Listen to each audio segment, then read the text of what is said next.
Of, çok komikler. Bir de bakıyorlar ya. Salak. Sistem de diğerleri. Uçuyor sanki diğerleri.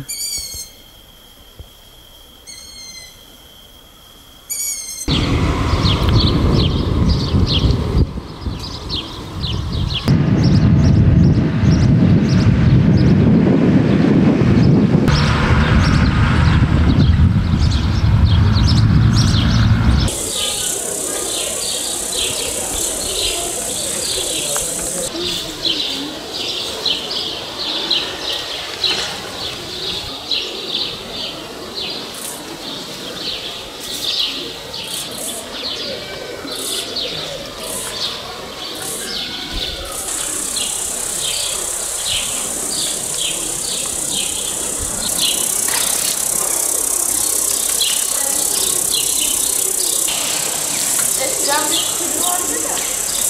Kır dağı.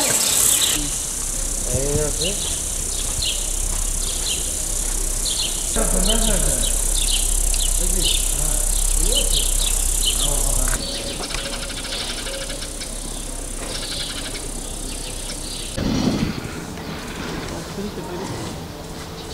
Biraz ağaçlık olduğu için özellikle buralarda çok dolanıyorlar.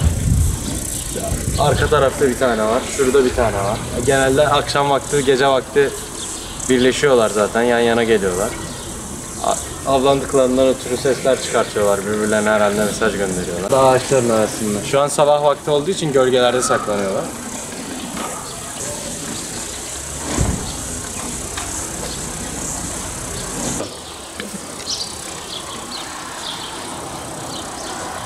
Burası Tilmerç Mahallesi, Memur Santoki. Vallahi özellikle geceleri baykuşların çok tiz sesinden dolayı uykumuz bölünebiliyor. Yani bayağı, bir de miktarları da çok arttığı için, sayıları çok arttığı için geceleyin çok ses yapıyorlar. Biz bu sıcaklarda üstüne bir de kapı pencereleri kapatmak zorunda kalıyoruz.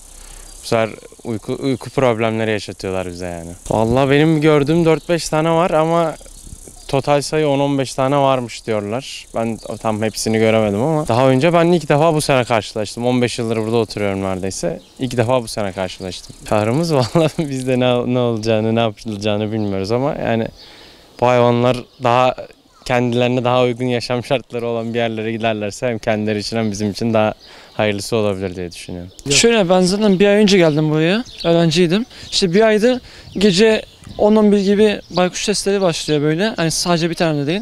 4-5 tane var en azından benim yaşadığım kısımda. Gece 10-11 gibi başlıyorlar sesleri. Tiz bir ses, düzenli böyle 5-10 saniyede bir ses çıkarıyor. O yüzden gece bayağı bir uyutmuyorlar. Yani ben 2'ye kadar falan uyanık kalıyorum. 2'den sonra artık dayanamadığım için bir şekilde uyuyorum ben de ama 2'ye kadar da devam ediyor yani en az. Ondan sonra devam ediyordur kesin. Yani galiba kulaklı baykuş diye geçiyor. Onu biliyorum. Ve ama doğal yaşam alanları da bu şekilde değil. Çünkü daha önceden hani 15 senedir burada yaşıyorum ama daha önce böyle bir şey yoktu. Daha işte bir ay önce başlamış galiba. Nereden geldiğini bilmiyoruz. Hani daha önce yoktu dediğim gibi. O yüzden bir fikrim yok o konuda. Bir aydır evet bir uyku özlemi oldu. Bir de yazın havada zaten sıcak. Uyuyamıyoruz zaten. İşte bir aydır da uykuya hasretim. Erken uyuyamıyorum yani. Yani baykuşların belirlenip nasıl buraya geldiklerini ve nerede yaşamaları gerektiğini belirleyip onlara göre bir işlem yapmalarını isterim tabii. Yetkililerin bu baykuşları toplayıp gerekli doğal yaşam alanlarına bırakmalarını istiyorum. Yani bu baykuş türüne benziyor. Yani net kendilerini canlı olarak bizzat göremiyoruz ama seslerinden özellikle oldukça rahatsız oluyoruz. Bu bir aydır bu süre gelen bir durumdur. Özellikle geç saatlerde yani akşam saatlerinde bu kendi daha çok gösteriyor. Yani buna bir çözüm bulunursa iyi olur. Bina sakinleri olarak, TOKİ sakinleri olarak biraz rahatsızlık duyuyoruz açıkçası. Başta pek rahatsızlık duymuyorduk. Geçer gider biter dedik. Ama son zamanlarda bu uzunca sürünce buna bir çözüm bulunursa çok memnun olacağız. Yani uykumuzdan oluyoruz. Çoluk çocuğumuzdur, memur, öğretmenidir, doktorudur. Her türden insan burada yaşıyor. Dolayısıyla uykusundan geride kalıyorlar. Uykusundan oluyor insanlar. Bu yüzden rahatsızlık veriyor açıkçası.